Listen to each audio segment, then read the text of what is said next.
Welcome to day 4 of Austin Design Week. The theme of Futuring. We are so excited. We have a really amazing interactive event for you all today. I'm so excited for everyone to get to experience this. Our sincerest apologies for running a bit behind. We had some technical difficulties, so thank you so much for your patience. I'm just going to kick things off really quick and then pass the baton to the team so they can get everything started. My name's Robin. I'm a longtime volunteer with Austin Design Week. As you are engaging today, we highly encourage you to also engage online. So tag us on social media, Twitter, Facebook, Instagram, we're there. Use our hashtags, which you can find below. We also want to thank our sponsors today. Oh, and also you can look at the whole schedule at that bit.ly. But we want to thank our sponsors today. This would not be possible. It would not be a week of free, amazing interactive events for Austin's design community without the amazing support of Zebra and PayPal. If you love the designs you're seeing all over Austin Design Week, that is the amazing talents of the Label Collective. We've also have really amazing marketing partners in Marketing 360 and Material Plus. Also amazing supporting staff from Cushing Terrell, Frog, Mathis Pistachio, Bottle Rocket, IBM, and General Assembly. And with that, I'm going to pass it off to the amazing team, which is going to take you on an amazing journey today. Thanks so much, everyone. Thank you, Robin. Okay. So welcome, everyone. We're really excited to be here with you today and talk about a bit of foresight with design. I'm just going to go right to our slides here. So this is about leveraging foresight for multiple scenarios. And just to really quickly say it, this isn't about speculative design. That's something very different. This is about a formal discipline of foresight with the formal discipline of design. We're going to go through process. We're going to go through a lot of different things today. We've got a pretty compact overall presentation and then workshop. Hopefully you can all stay 15 minutes later. We're sorry that this started 15 minutes late. The last 15 minutes will be a presentation about something we did around 8 years ago that you won't want to miss. So here's what we're going to do today. First, well, here's the people that are going to work with you today. Sorry. My name is Rob Ziegler. Christopher Kent and I will be presenting today. And Deb Mrazek and Terry Grimm will both be helping us facilitate this workshop. Deb's with Curiate with me, and Terry's with Foresight Alliance with Christopher. So our agenda is to spend about 25 minutes looking at process. How do foresight and design play well together? Then we're going to go into the hands-on workshop. That'll be about 45 minutes. And then we'll have about a 20-minute presentation thereafter, including Q&A. If at any time during this presentation, in this first 25 minutes, you have a question, please go ahead and type it into chat. Both Terry and Deb will be answering those chat questions as best they can in the chat. Terry's going to mostly field the foresight questions, and Deb will mostly field the design questions, and either will field the ones that are both. All right. So thank you, Rob. Why are we here today? Rob and I have been friends for years. I'm a futurist who is a frustrated designer. Rob is a designer who has an interest in futures and foresight. And years ago, we worked on a project together. And we'll, as Rob said, we'll talk a little bit more about that later at the end. But we realized that there was a lot of complementary areas where futures and design work, their work overlaps and reinforces each other. And as we delved into it more, we saw that both design and foresight are better when working together and informing each other.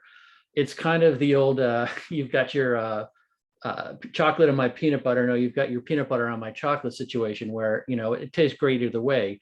So today we're going to explore just how these two disciplines work together to make each other better. So when we look at this, we need to consider the fact that this isn't just something that is theoretical. McKinsey did a study on future-oriented organizations' performance, and over 15 years, you see a significant gap between those that were future-oriented and those who weren't. Earnings, market cap, all of this stuff is between 30 and 50% higher for those who actually plan for the future. Likewise with design, now this is a 5-year study, we almost have those same kind of numbers even in 5 years. Deb and I worked on something for the Design Management Institute that also looked at value over several years. And we were able to look at, well, this performance continued over a span of 15 years in the stock market. So it's stock market performance, its bottom line growth, its market capitalization, lots of good reasons financially to do this. But it's not just financial benefits. Foresight allows you to do more. For example, in the 1970s, Royal Dutch Shell pioneered the use of foresight and scenarios as a feeder to their corporate planning. As a result of this, the company over the last 40 years has been able to anticipate and take advantage of a lot of things that their competitors and fellow energy sector companies didn't see as well. They were able to anticipate the creation of OPEC. They were able to anticipate better and take advantage of the collapse of the Eastern Bloc. And even right now, they were able to anticipate the current sector volatility that's going on as society is starting to transition away from oil as its primary fuel source. So if we look at design with foresight, this is a project rewinding 20 years ago. It was in conjunction with a former Foresight Alliance colleague, Bill Crosman, when he was at Kraft Foods. And this project was to look at the future of brand experiences with a 5 to 7 year horizon. So sometimes foresight is really long looking, 30 to 50 years in the case of oil and gas. But for brands, it may be 3 to 5 years, 5 to 7 years, something around this. In 1999, the phrase brand experience didn't even really exist when we started up our agency. And the phrase social media had only been coined by an executive at AOL in 1997, but most of us weren't aware of it. So this project actually looked at experiential design, and I mean with a capital E, not the, okay, we've got one app and that's considered an experience. We looked at the entire experience of macaroni and cheese, everything from point of sale to online to the product itself. And we came up with several different ideas around a kind of central story around mac and cheese. I won't go into this much more, but we anticipated physical toys that would have online worlds, visual social media that would have individual pages, photo gallery sharing, and personalized vended products. And most of these things just did not exist in any form that was distributed much in the year 2000. What came of these things? Well, Webkins, these prefigured Webkins, Facebook, Instagram, or Flickr, and Coca-Cola Freestyle, right? So in that same time window that we had presented all of this information to Kraft Foods, other companies were working on that stuff. We anticipated them. Now, Kraft Foods couldn't really address this within their own business model, but it did enable them to do something called backcasting, which is to prepare themselves for a future world, right? We've got a North Star vision. Design provides this North Star vision towards which a company can aspire, right? Backcasting brings that long-term vision to present-day action. And again, this is very different from what speculative design does, right? Speculative design kind of takes a shot in the dark, which is intended to provoke thought or action. In this case, we're really trying to synthesize multiple significant trends into that North Star vision through design. It's something that only design plus foresight can do. So why futures? What inspires me about working with futurists are the longer term horizons. Oftentimes we're saying, okay, we've got 6 weeks to design this new thing done, right? When we work with foresight, this is a long-term project. We're really looking at what it is that could be in the future and how we might prepare for that. Foresight in general does much deeper and wider scanning than we tend to do in design research. They plan for multiple scenarios. Oftentimes in design, we're really looking at, okay, here is the type of consumer and the type of market and the type of situation we're designing for, or the type of user, I should say, in the case of social and other kinds of design. So foresight is helping us to plan for multiple scenarios. We're designing to multiple trends, multiple forecasts that are happening, not just one. And therefore we get these resilient outcomes. And why design? The slide asks. Well, for a foresight and futures person, design allows us to better understand the futures we're exploring by allowing us to see what it is that we are exploring, either through prototypes or through ideations, or even just a really good illustration. Being able to render a future being discussed in a more concrete way, design helps us, futurists, clients, users, to better understand the future, to better understand the implications of the future that we are exploring, and again, to provide more feasible and resilient outcomes. What are the ways that this happens then? How do we do all of this?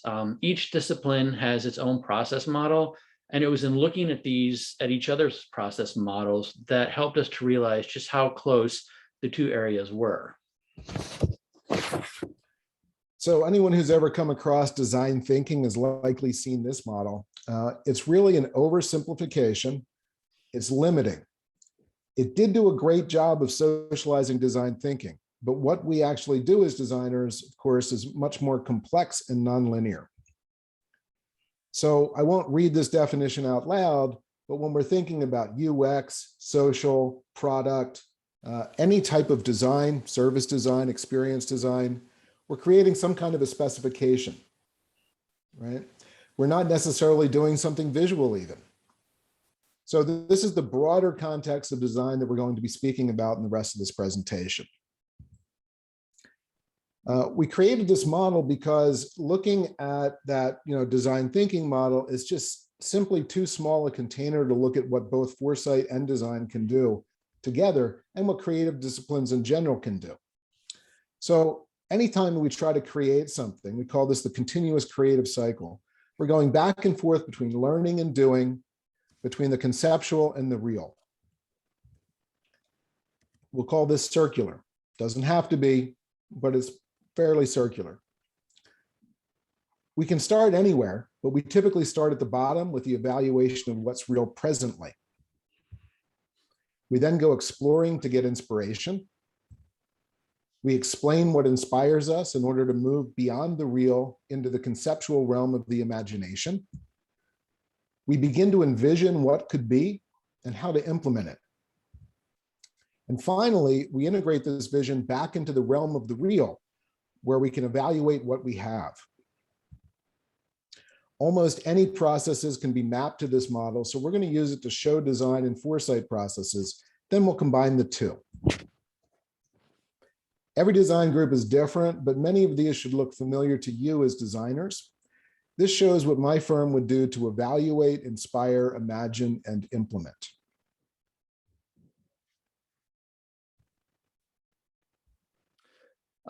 So what is foresight? At its heart, as Rob was saying earlier, foresight is a way to look longer, deeper, and wider at emerging trends, weak signals, and ideas that we are seeing today to help us explore possible futures.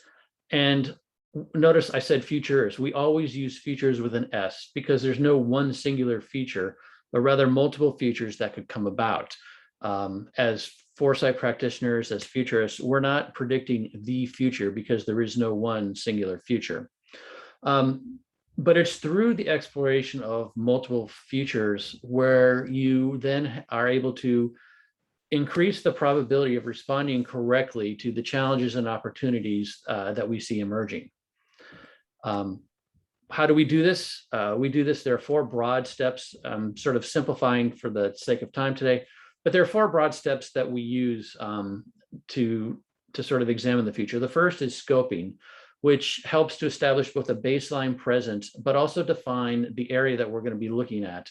And those definitions could be by time, they could be by geography, or often very much so the topic area that you're looking at as well. The next step then is scanning, which is the actual going out and looking for weak signals, trends, emergent issues that seem to be relevant, that fit within the scope that you have established in the first step there. After collecting information, and that can be, that could be depending on the size of the project, it could be a 2-day process, it could be a 2-month process, just depending on the scope of the project itself.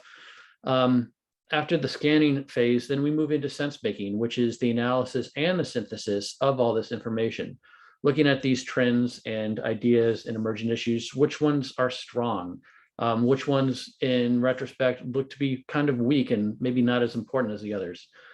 Which items seem to influence or drive other ideas? And are there ones where there's a natural affinity? You see ideas coming together in interesting ways.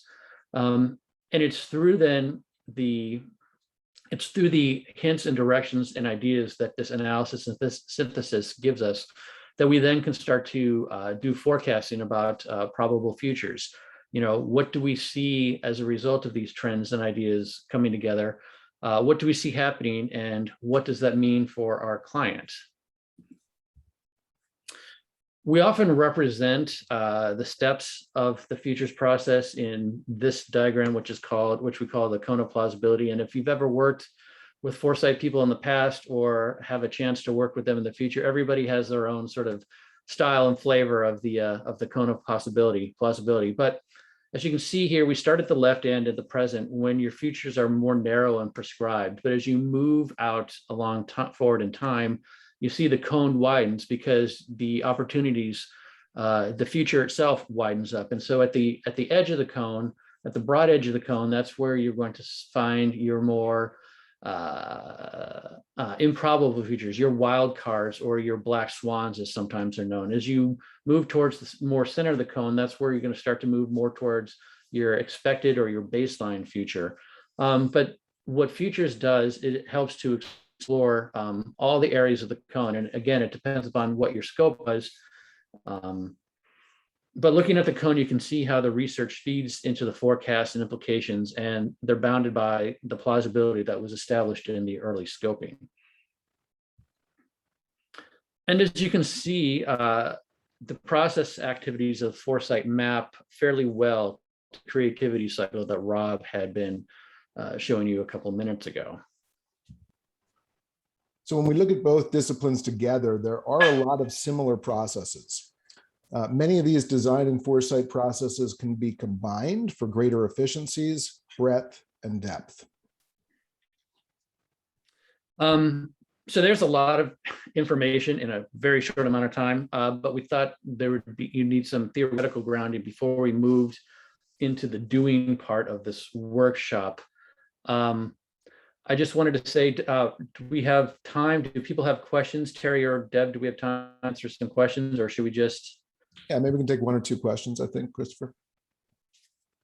The only question has to do with where to go for more information, which Terry is replying to in the chat for anybody that wants to go there. And then some questions about what will be available afterwards in terms of slides or recordings. Yeah, so I think that because we're splitting this into let's say a presentation part, a workshop part, and then another presentation part, we'll be doing some editing and working with the Austin Design Week to get this into one video for the presentation part. And it will be posted to ADW's site and also both Foresight Alliance and Curate's site as well. Any questions about foresight and design from anyone? I just wanted to check one thing. Can you just go back to one of the slides, just the slide before this? Did you say, so this is what you're doing is you're summarizing, you're bringing two streams, foresight and design together, right? In this slide? Okay. Yeah, so in the case of what you'll see after the workshop, we're going to actually show which of these things were employed for that particular case study, and then how it is that we combine them. For example, both disciplines together doing sense making can be much stronger than one discipline alone doing the sense making. And we'll go into that a little bit more detail after the workshop. Perfect. Thank you. Welcome. Anyone else? Okay. Have you responded to any pushback from other stakeholders or clients in terms of them being probably more familiar with design thinking methods and more willing to accept, say, the research or synthesis that goes into that practice, as opposed to with for strategic foresight being something that a lot of people don't necessarily understand the value of. Sure, I think both Christopher and I could feel that, but I'll just give it from a design perspective. What you're looking at, you're not trying to do something that they're going to implement next year or in 2 years, right? And so as long as that's, I'm not sure if we can mute everyone. Getting feedback.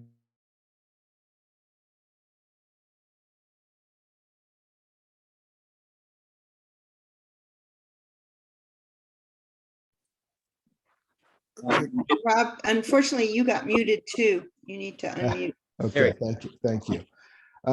Okay, so to rewind, if we were going to be going to a client and talking about foresight plus design or foresight with design, we wouldn't be talking about, okay, we're going to immediately find you things to do in 6 months, right? That's what design thinking does. That's what design does. You want to get an app out the door 6 months down the road.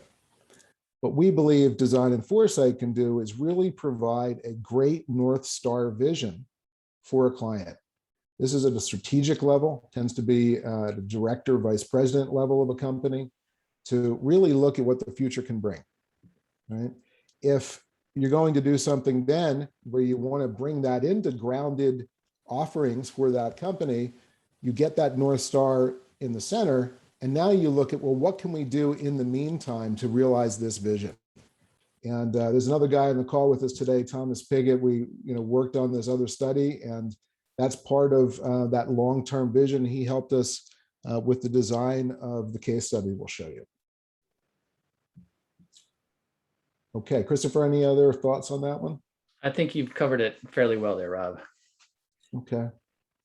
Anybody else? Last question.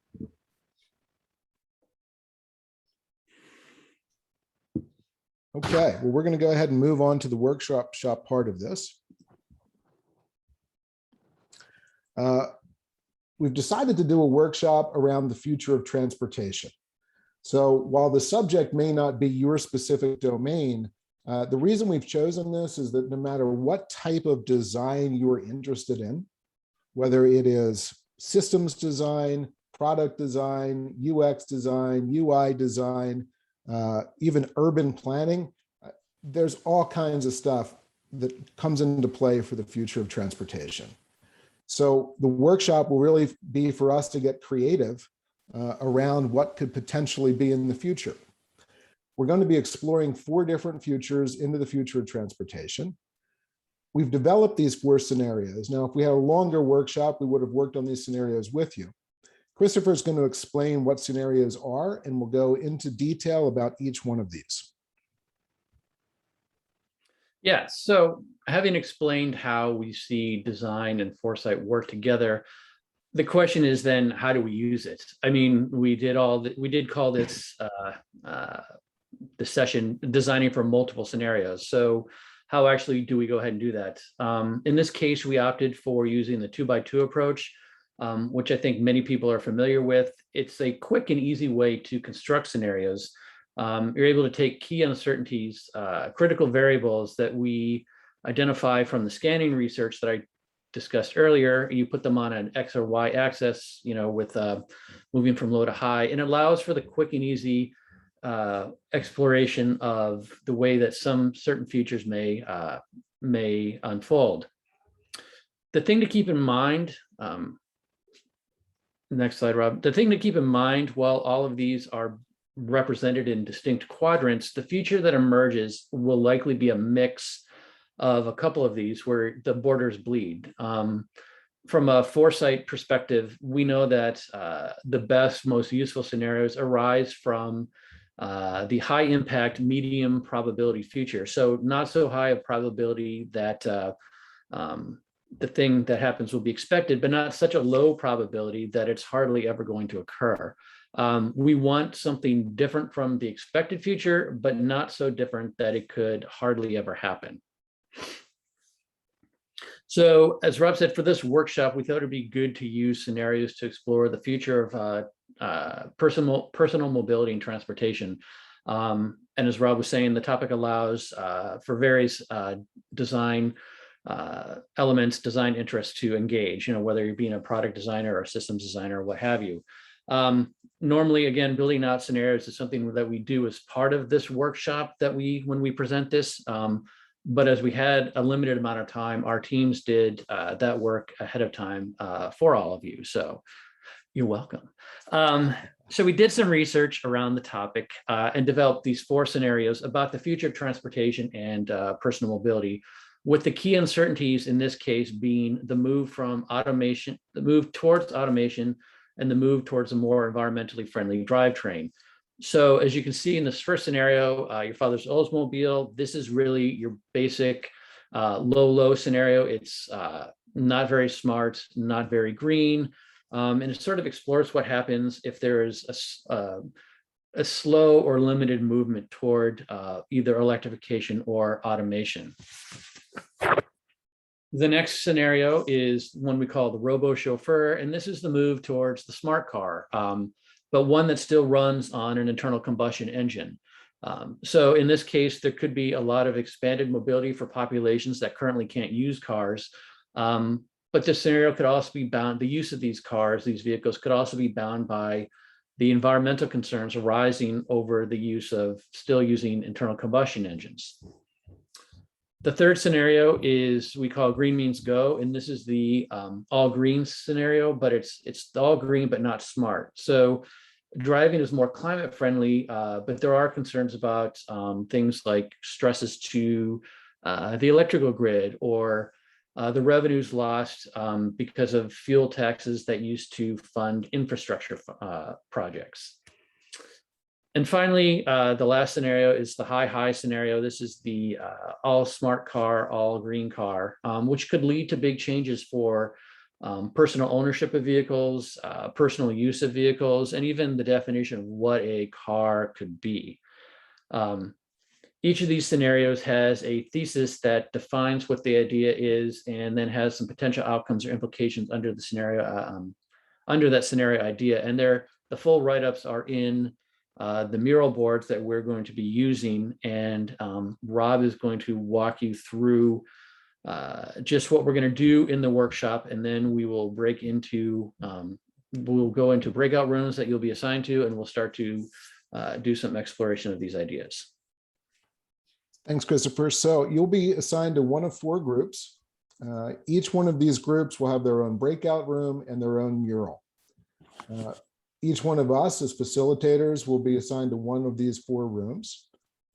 And I'm going to take you through the mural whiteboard right now to just give you a taste of what's ahead and a little bit of instruction. If you haven't used Mural as a system before, you won't need to worry too much about that. All we have to do is click and type. So, oftentimes with Mural, you've got to do a lot of different things. Because this is a quick workshop, we've set up a lot of things for you.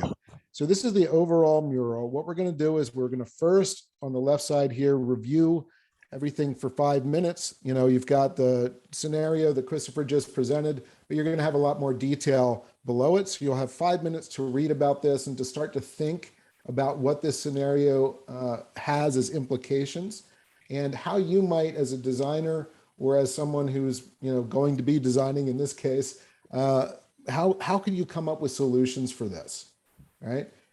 Leverage your experience, leverage your domain, but you're not limited to your domain. If I'm a product designer and I have an idea for a system, it's okay to put that there too.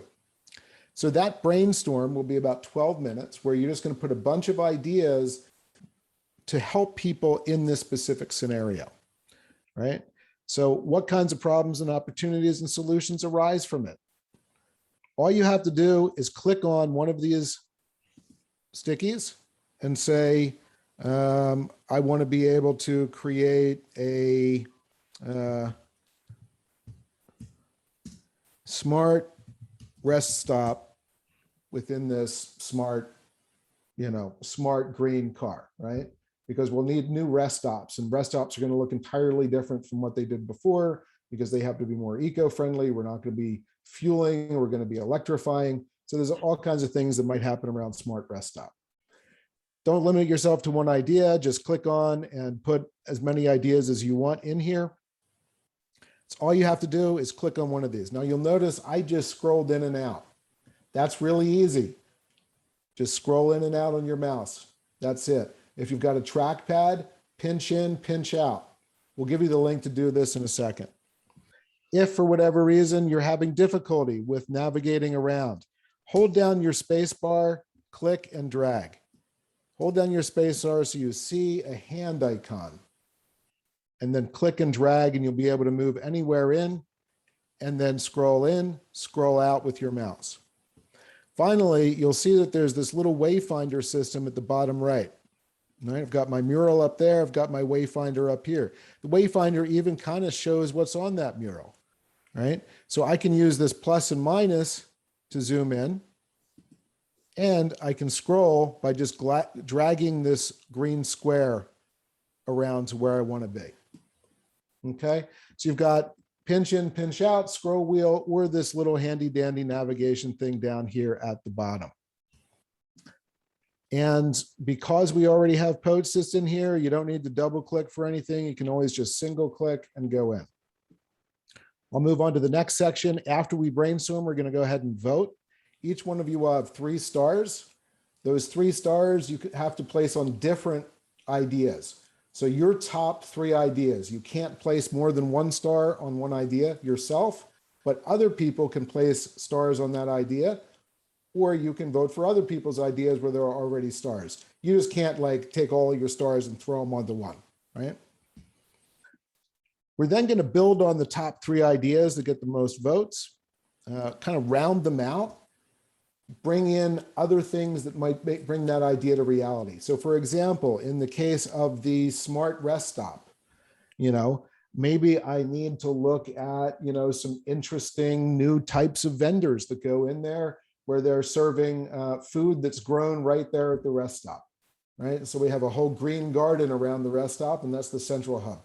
That just rounds out this vision, right, that we're creating of this smart rest stop, if that were one of the ideas that floated to the top and got put here. Finally, at the end of this, we're going to be crafting 1 to 2 stories. 1 is fine if that's all we get to. But per group, you're going to pick which one of these ideas looks like it's a really robust story. And we're going to go ahead and tell that story. We have a sort of Mad Libs, if anybody knows what those are, where you can fill in these blanks, right? And tell the story that way. We've also would encourage you to bring in visuals. You can bring them online, or at the left side of your browser, there's this icon that looks like a mountain and a sun and a square. That's to import images or just search for images. So if I wanted to search for rest stop, look at all this, right? So within Mural itself, there are tens of thousands of images that they tap into from a database. I've got a gazillion different rest stop images here. I could literally just drag and drop one of those into my Mural, right? And use this in the visual section. Just drag and drop it in there. Okay, so you can tell a visual story, you can tell a verbal story, and then we're going to come back as a group, and you'll have literally 1 minute per story to tell the story. Okay. Any questions about this before we put the links up and get you started? Well, actually, the links will be given to you once you get into your breakout room, and one of us will be in each of the breakout rooms to lead you through. Oh, okay. Okay, so with that in mind, we're going to go ahead and start the breakout rooms if there are no other questions.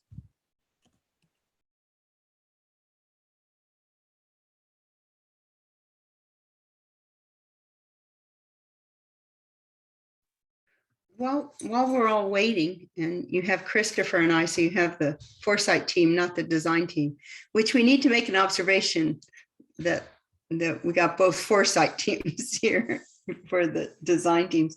But any Foresight questions that anybody has that Christopher and I can answer, like I said, we're sort of light on the design part, but Foresight questions we're good on. One question that was asked in my group was, the time horizon. You get different answers if you're looking out 20 or 30 years and, as opposed to 2 or 3 years. And the answer I would say is most of our clients are really in the 10-year time frame that we work with, that it can't be so far out that it can't be in your business plans now. But, most of the stuff that's going to happen in the next 2 or 3 years, unless it's incremental change, is already in production or in the pipeline. And so 10 years tends to be the sweet spot. And I think we didn't explicitly state that, but I think that's where most people are coming from on this. So I'll share that answer. Yeah. Any other foresight questions, you can ask, you can try and. Harry, I guess I was curious, is there any specific examples of where foresight was applied to an existing company or a product or service that a company ran? And can you detail like how that applied to their vision and understanding it better, and how it affected like the product or the service that they offered?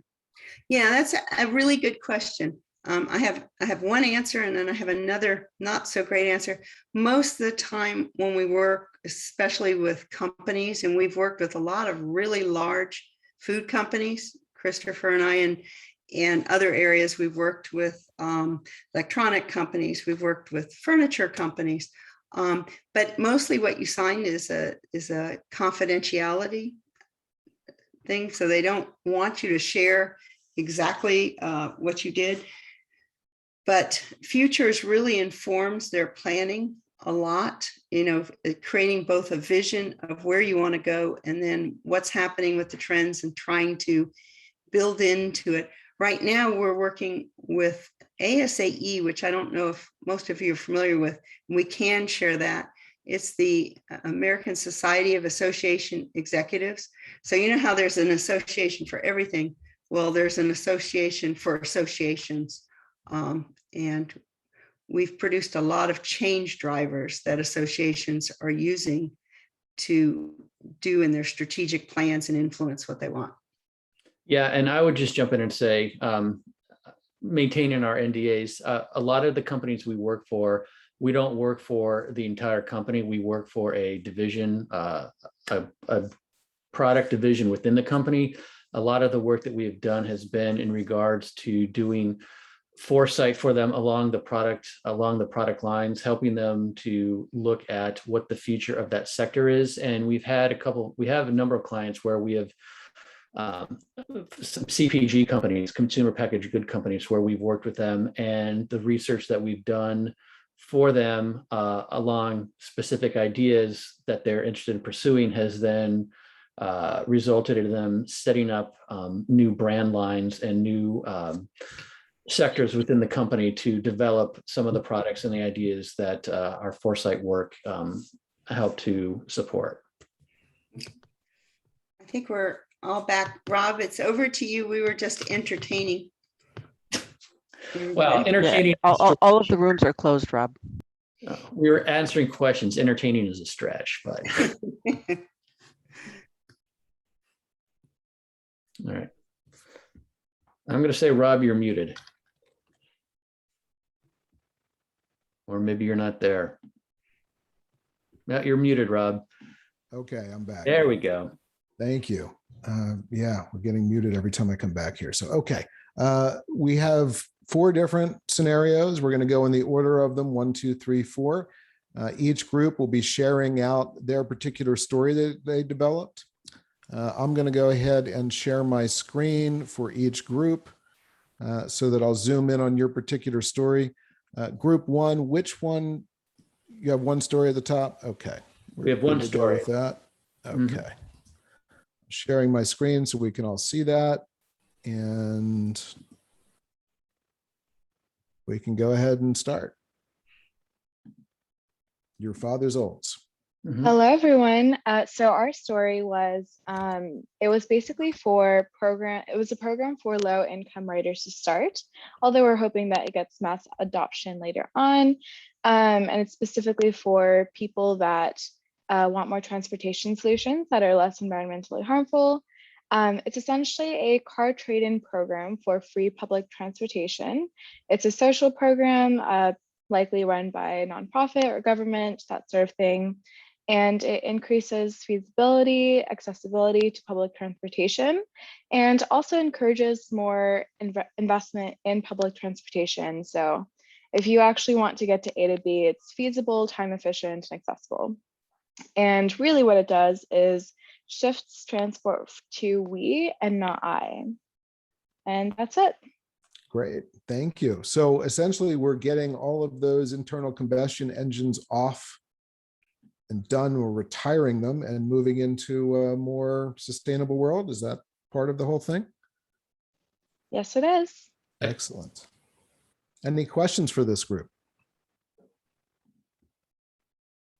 How did you find the process?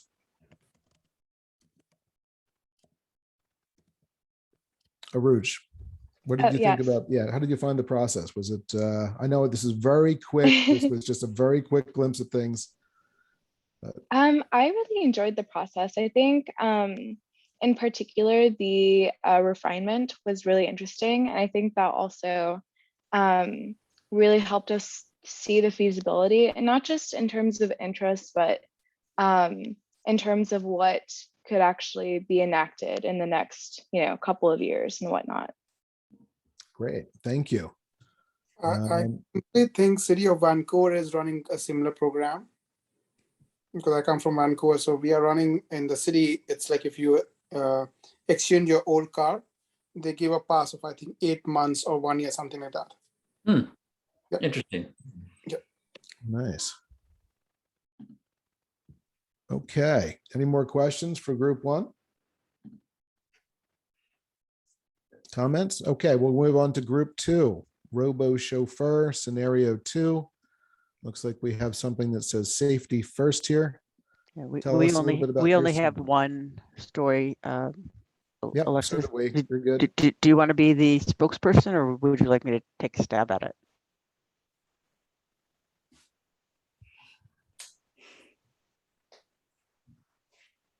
I guess I'll take a stab at it.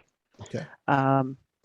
This is an idea that we have these very smart cars, but the concern is about safety associated with the cars. So for the general public who want to feel very safe and confident in being safe around these smart cars, the biometric components of the vehicles are intelligent enough and sophisticated enough that it can sense not just the aspects associated with the riders, but what's going on in the larger environment, and be smart enough to keep everybody safe from danger. And so that will help the overall general public. So it's a matter of being smart enough and aware enough with enough sensing and enough different layers to have fail-safe systems. Great. So you're really focused on systems design on this to get all Correct. those biometrics in place. Okay, Correct. interesting. Anybody thoughts, questions, concerns about this one?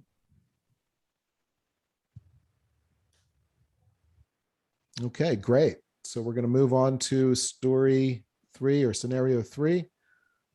Green means go.